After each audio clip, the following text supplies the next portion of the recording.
आपल्या सगळ्यांचं स्वागत। मी निखिला, पाहतोय देश महाराष्ट्र आणि बुलेटिनची सुरुवात मोठ्या बातमीने। पुणे अपघात प्रकरणामध्ये 3 लाख रुपये घेऊन आरोपीचा ब्लड रिपोर्ट बदलणाऱ्या दोन्ही डॉक्टरांना 30 तारखेपर्यंत पोलीस कोठडी सुनावण्यात आली आहे। डॉक्टर अजय तावरे आणि डॉक्टर श्रीधर हळनोर या दोघांना 30 तारखेपर्यंत पोलीस कोठडी सुनावण्यात आली आहे। विशाल अग्रवालच्या सांगण्यावरून या दोन्ही डॉक्टरांनी रिपोर्ट बदलला होता।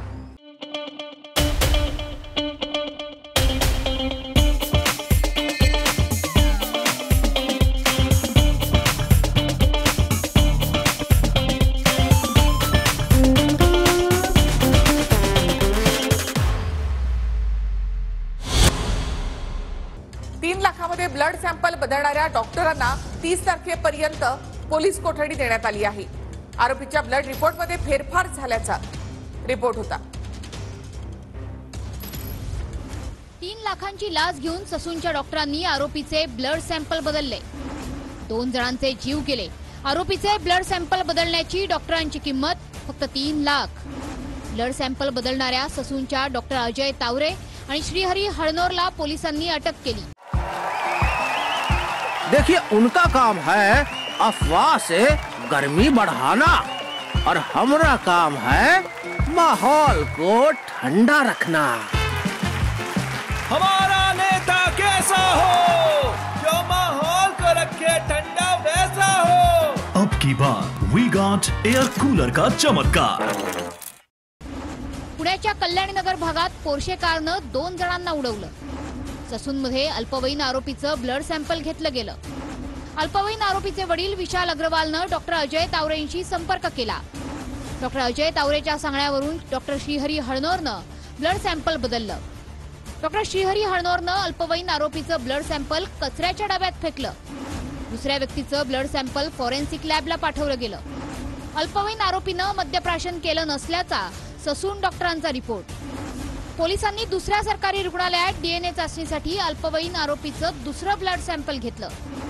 दुसऱ्यांदा घेतलेलं ब्लड सॅम्पल अल्पवयीन आरोपी आणि वडिलांच्या ब्लड सॅम्पलशी मॅच झालं।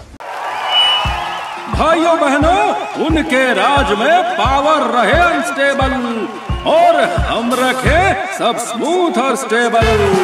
हमारा नेता कैसा हो जो स्टेबल पावर दे वैसा हो। अब की बार वी गॉट एसी स्टेबलाइजर का चमत्कार। पण ससूनमधील ब्लड सॅम्पल आरोपीच्या ब्लड सॅम्पलशी मॅच झालं नाही। पोलिसांच्या चौकशीत डॉक्टरांनी ब्लड सॅम्पल बदलल्याचं कबूल केलं। दुसऱ्यांदा घेतलेलं ब्लड सॅम्पल हे घटनेच्या 20 तासांनंतरचं असल्यानं त्यात अल्कोहोल आढळलं नाही। एक क्रिमिनल कॉन्स्पिरसीचे अंतर्गत एक दुसरा व्यक्तीचे ब्लड सॅम्पल रिप्लेस करून त्यांना फॉरेन्सिक लॅबला पाठवण्यात आली होती। जे गाडी चालवत होता त्यांचे ब्लड सॅम्पल ससून हॉस्पिटलचे डॉक्टरनी घेतली आणि ते डस्टबिन मध्ये फेकली। एका दुसरा व्यक्तीचे ब्लड सॅम्पल काढली, त्याचेवर डॉक्टरनी सील केला की हे जुवेनाइल आरोपीचे नाव लिहून की हे यांचे ब्लड सॅम्पल आहे आणि त्यांना फॉरेन्सिक लॅबला पाठवण्यात आली। उनका बैकअप सिर्फ कल तक और हमारा चांद तक। हमारा नेता कैसा हो जो नॉन स्टॉप बैकअप दे वैसा हो। अब की बार वी गॉट इन्वर्टर बैटरी का चमत्कार। डॉक्टर अजय तावरे हे तिथे एचओडी फॉरेन्सिक मेडिसिनचे आहे। त्यांचे सांगण्यावरून आणि त्यांचे कट अनुषंगाने ही पूर्ण कृत्य करण्यात आलेली आहे। जुवेनाइल एक्यूजचे वडिलांचे डॉक्टर तावरे सोबत प्रत्यक्ष संपर्क असल्याचे बाबी टेक्निकल एव्हिडन्स अनुषंगाने समोर आलेली आहे। ससूनच्या डॉक्टर अजय तावरेची वादग्रस्त पार्श्वभूमी। डॉक्टर अजय तावरे ससूनमध्ये फॉरेन्सिक लॅबचे प्रमुख। कल्याणनगर अपघात प्रकरणी ससून रुग्णालयातील डॉक्टर अजय तावरेला पुणे पोलिसांकडून अटक। किडनी फसवणूक प्रकरणात डॉक्टर अजय तावरेवर कारवाई। उंदीर चावून रुग्ण दगावल्या प्रकरणातही डॉक्टर अजय तावरेवर कारवाई। डॉक्टर अजय तावरे यांनी पोस्टमार्टम रिपोर्टच्या अहवालासाठी चक्क पोलिसांकडेच लाच मागितल्याचा आरोप। ललित पाटील ड्रग्ज प्रकरणात देखील अजय तावरेवर विरोधकांकडून आरोप। ज्या ललित पाटील प्रकरणामध्ये याच एक्साईजच्या समोर लेमन ट्री हॉटेल आहे, ज्या लेमन ट्री हॉटेलमध्ये ललित पाटील ससून मधून गुन्हेगार असताना जात येत होता, तो कुणाच्या आशीर्वादाने? अजय तावरे.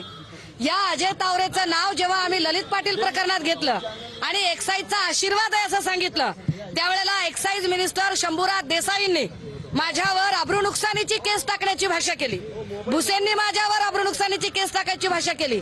आज त्याच तावरेला अटक करता तुम्ही, अजून संजय ठाकूरला अटक केलेली नाही. पोलिसांनी योग्य प्रकारे इन्व्हेस्टिगेशन केल्यामुळेच आणि जे काही CDR वगैरे काढले त्यातनं लक्षात आलं की याच्यामध्ये गडबड आहे.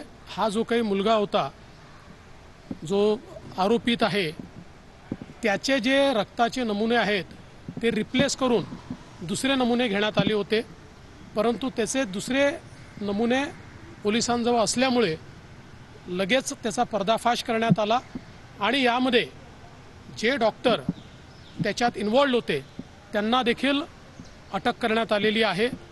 ह्या सरकारला जागे आणण्याचं काम पुणेकर करतील, देशातली लोक करतील. हा प्रचंड घोटाळा आहे. हा अजय तावरे एक दिवसाचा ना, हा अजय तावरे वर्षानुवर्षे रक्तगट बदल, रिपोर्ट बदल आणि ह्याचा गोरच धंदा हा तिथं. आणि ससून सारख्या दवाखान्यामध्ये, सरकारी दवाखान्याने, या दवाखान्यामध्ये हसन मुश्रीफांनी लाडवली पिलावं ही त्यांच्या आशीर्वादाने.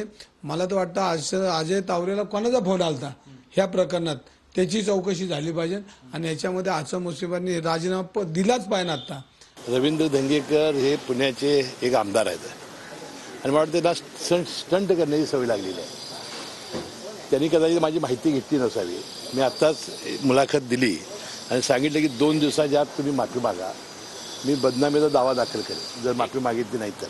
आता मला सांगा, धंगेकरनी कदाचित माझी माहिती घेतली नसावी, त्यांनी माहिती घ्यावी आणि येणाऱ्या या लोकसभेत त्यांचा पराभव होणार आहे त्यांना माहिती झाल्यामुळं विनाकारण ही स्टंटबाजी करत असावेत असं माझं आता मत झालेलं आहे.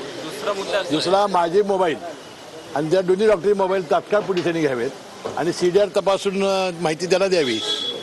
आमदार सुनील टिंगरे यांनी दिलेल्या पत्रानंतर डॉक्टर अजय तावरेंची ससूनमध्ये नियुक्ती करण्यात आली होती. या संदर्भातलं पत्र आता व्हायरल होतंय. 26 डिसेंबर 2023ला टिंगरेंनी तावरेच्या नियुक्तीसाठी दिलेलं पत्र हे व्हायरल होतंय. तर दुसरीकडे पोलीस चौकशीमध्ये तावरेंनी गंभीर इशारा दिलाय. मी शांत बसणार नाही, या प्रकरणामधील सगळ्यांची नावं उघड करणार, असा इशारा डॉक्टर तावरे यांनी दिलाय. मी शांत बसणार नाही, सगळ्यांची नावं उघड करणार, असं पोलिसांच्या चौकशीत डॉक्टर अजय तावरेनं म्हटलंय. आरोपी डॉक्टर अजय तावरेचा पोलीस तपासामध्ये हा इशारा होता. दोन्ही आरोपींच्या तपासामध्ये आणखी काही नावं समोर येण्याची शक्यता आहे. ब्लड सॅम्पलमध्ये बदल केल्याप्रकरणी डॉक्टर तावरे आणि डॉक्टर हळनोर यांना अटक झाली. पुणे पोलिसांच्या गुन्हे शाखेकडून डॉक्टर तावरे आणि हळनोर यांची कसून चौकशी केली जात आहे. ससून रुग्णालयामधल्या रक्त चाचणी विभागातील कर्मचाऱ्यांची सुद्धा आता चौकशी होणार आहे. ससूनमधील त्या दिवशीचे रेकॉर्ड पुणे पोलिसांकडून तपासण्यास आता सुरुवात झाली आहे. त्या दिवशी काम केलेल्या रक्त चाचणी विभागातील कर्मचाऱ्यांना चौकशीसाठी बोलावलं जाणार आहे. तर पुण्याच्या आयुक्तांना उपमुख्यमंत्री अजित पवारांनी फोन केला होता का, असा सवाल अंजली दमानिया यांनी केला आहे. पुणे पोलीस आयुक्तांनी याचा ताबडतोब खुलासा करण्याची मागणी दमानिया यांनी केली. तर एखादी घटना घडल्यावर आपण पोलीस प्रमुखाला सांगतो, असं अजित पवार यांनी म्हटलंय. कधीही कोणाला पाठीशी घाला असं सांगत नाही, तर मी दोषी असेल तर कारवाई करा, या मताचा मी आहे, असं अजित पवार यांनी म्हटलंय. हा जो सगळी सर्वासर्व चालली होती ती कोणामुळे चालली होती, हा पहिला प्रश्न.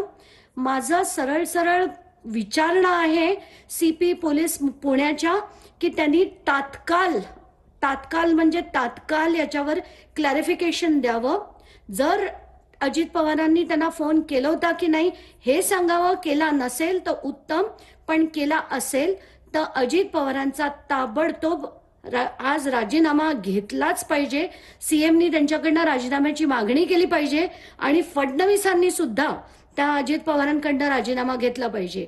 शहरातलं असेल पुण्याचं तर पुणे आयुक्ताला सांगतो, पिंपरी चिंचवडचं असेल तर पिंपरी चिंचवड आयुक्ताला सांगतो, कारण तेच प्रमुख आहेत. आम्ही काही खाली शिपायाला आणि PIला आणि APIला त्यांना फोन करण्याचं काही कारण नाही. मी सांगणार तिथल्या पोलीस प्रमुखालाच, आणि ग्रामीणचा असेल तर जिल्हा पोलीस प्रमुखाला.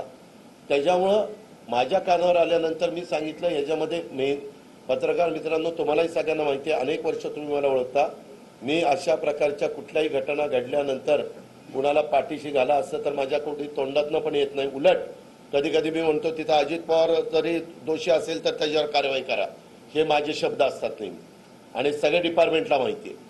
त्याच्यावर मी त्यांना म्हणलं की कुणाच्याही राजकीय दबाव आला तरी बळी पडू नका. श्रीमंताच्या घरातली मुलाकडनं घडलेली घटना आहे. कसल्याही प्रकारचं वेगळ्या प्रकारचा दबाव येण्याची शक्यता नाकारता येत नाही. आर्थिक प्रलोभनं दाखवण्याची शक्यता नाकारता येत नाही. याला कुणीही बळी पडता कामा नये, ही खबरदारी पोलीस आयुक्त या नात्याने तुम्ही घेतली पाहिजे. पुण्यामधील बार आणि पबमधील हप्ते वसुलीवरून आमदार रवींद्र धंगेकर आणि सुषमा अंधारे आक्रमक झालेल्या पाहायला मिळाल्या. पुण्यातील राज्य उत्पादन शुल्क विभागाच्या कार्यालयामध्ये जाऊन दोघांनी तक्रार नोंदवली. दोघांनीही उत्पादन शुल्क विभागाच्या अधिकाऱ्यांसमोर वसुलीची यादी वाचून दाखवली. पुणे महानगरपालिकेने तुम्हाला परवाने इंडस्ट्री नाही दिल्या तर तुम्ही चालवले कसे? हे पब चालले कसे? आणि या पबमध्ये तुम्ही जे नियमावली केली त्याच्यानंतर तुम्हाला गुगल मॅपवर आज गेला तर 4-4 वाजेपर्यंत हे सगळे चालतात.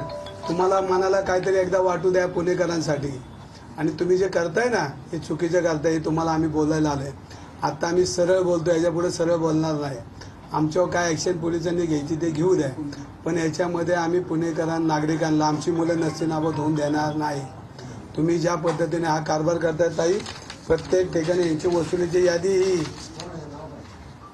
आणि माझ्याकडे व्हिडिओ आहेत तुमच्याकडची लोक पैसे घेताना, ही फक्त तुम्हाला यादी आणली.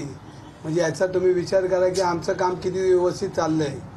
आणि आम्ही आता गप बसणार नाही. आम्हाला पोलिसांनी काय करू द्या, गव्हर्नमेंटनी काय करू द्या, आम्ही रस्त्यावर उतरणारे कार्यकर्ते, आम्ही रस्त्यावर उतरणारे. लेट नाईट द रूफटॉप वाले, द माफिया 1 लाख रुपये, एजंट जॅक्स प्रत्येकी आउटलेट 50,000, टोटल 10 ते 12 आउटलेट, बॉलेर 2 लाख महिना, 2 BHK 1 लाख, राजबहादूर मिल्स, दिमोरा 1 lakh, Rajbahadur mills 1 lakh, Rajbahadur mills, TTF rooftop 5,000 Baner, bank stage 90,000 Viman Nagar and northward. त्यानंतर यामध्ये होलसेल लिकर कैलास जगताप व यांचे 11 bar, 8 wine shop, 9 beer shoppe, 2.1 wholesale. यादी फार मोठी आहे. आहेराची यादी वाचल्यासारखी यादी आहे ही. विधानसभा सदस्य श्री धनगेकर यांनी जो खोक्याचा विषय आज काढला, जे काय खोकं दाखवलं, त्याच्यावर माझा फोटो टाकला, आता नोटाची बंडलं घेतली, याच्या बाबतीत संसदीय मार्गानं अधिवेशन काळामध्ये माननीय विधानसभा अध्यक्षांकडे मी एक स्वतंत्र पिटिशन दाखल करणार आहे. आणि अशा प्रकारे एका सरकारच्या मंत्र्याला नाहक कुठलाही पुरावा नसताना त्याची प्रतिमा खराब करायचं, मलिन करायचा प्रयत्न विधानसभा सदस्य श्री धनगेकरांनी केलाय.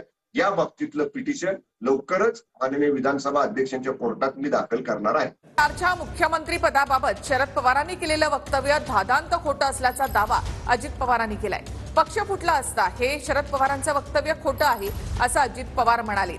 तर भुजबळ सीएम होतील असं मला वाटलं होतं असंही यावेळी अजित पवार यांनी म्हटलंय.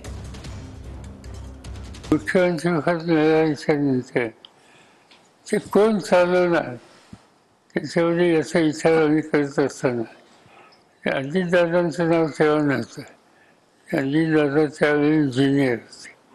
पण जे इतर नाव होती, विशेषतः छगन भुजबळ होते, आणखीन काही होते, त्याच्यात पक्ष एकत्र राहील असं मला वाटलं नाही.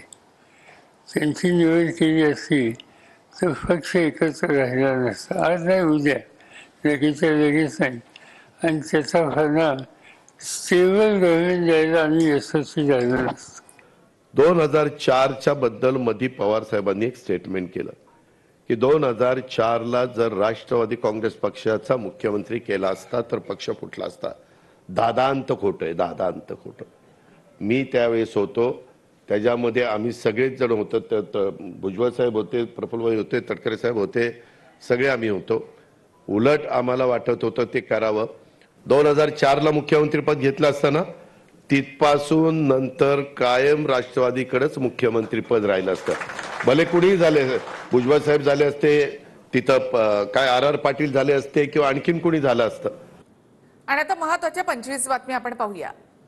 अजितदादा, लोकसभेप्रमाणे विधानसभेला खटपट नको, आपल्या हक्काचा वाटा आपल्याला मिळायलाच हवा. विधानसभेला 80 ते 90 जागा देण्याचा भाजपचा शब्द आहे. राष्ट्रवादीच्या बैठकीत छगन भुजबळांचं वक्तव्य. योग्य तो वाटा जो आहे महायुतीमध्ये जे आहे आपल्याला मिळाला पाहिजे. आपण आलो त्यावेळेला पण आपल्याला त्यांनी सांगितलं 80-90 आपल्याला जागा मिळतील. यावेळेला जी काही खटपट झाली ती खटपट पाहता पुढेही खटपट होता कामा नये. लोकसभेला झाला तसं विधानसभेला होणार नाही. विधानसभेला आपल्याकडे खूप साऱ्या जागा राहतील. छगन भुजबळांच्या वक्तव्यावर प्रफुल्ल पटेलांची प्रतिक्रिया. लोकसभेचं चित्र आहे तसं राहणार नाही भुजबळ साहेब. एवढी खबरदारी दादानी पण घेतली आहे, सगळ्यांनी जबाबदार लोकांनी घेतली आहे की विधानसभेमध्ये आपल्याला जे मिळणारी सीट्स आहे त्यामध्ये नक्कीच वाढ होणार आहे. आपल्याकडे खूप सारी जागा अजून शेअर करण्यासाठी, वाटप करण्यासाठी पण अवेलेबल राहणार आहे. जागा साताऱ्याला मिळणार. अजित पवारांची बैठकीत घोषणा. नितीन पाटील यांना अजितदादांनी दिला होता शब्द. महायुतीचे नेते विधानसभेच्या जागा वाटपाचा फॉर्म्युला ठरवतील. भाजपला सर्वाधिक जागा जास्त मिळतील. दोन्ही मित्रपक्षांचा योग्य सन्मान राखला जाईल. उपमुख्यमंत्री देवेंद्र फडणवीसांची प्रतिक्रिया. संजय राऊत गांजा पिऊन अग्रलेख लिहितात. राऊतांनी लंडनमधील आपल्या चांगल्या मानसोपचार तज्ज्ञाकडून औषध घ्यावं. उपमुख्यमंत्री देवेंद्र फडणवीस यांचा राऊतांवर हल्लाबोल. 10 जूनला राष्ट्रवादीच्या वर्धापन दिनाच्या दिवशी सोनिया दुहान यांचा अजित पवार गटामध्ये प्रवेश. सूत्रांची माहिती. तर 10 जूनला अनेक मोठे पक्षप्रवेश होतील. सुनील तटकरे यांची माहिती. विधानसभा निवडणुकीचे पडघम वाजायला सुरुवात. दिवाळीपूर्वीच विधानसभा निवडणुकीचे फटाके फुटणार. ऑक्टोबरमध्ये विधानसभा निवडणूक लागण्याची शक्यता. लोकसभा निकालापूर्वीच राजकीय पक्षांकडून विधानसभेसाठी तयारी सुरू. बावनकुळेंकडून बैठकांचा धडाका. तर अजितदादा गटाची आज मुंबईत बैठक. भाजप आणि अजित पवार गटाकडून रणनीती आखण्यास सुरुवात. शिंदे गट विधान परिषदेच्या 4ही जागा लढणार. कोकण पदवीधर मतदारसंघातही शिंदे गट उमेदवार देणार. सूत्रांची माहिती. Brought to you by V-Guard.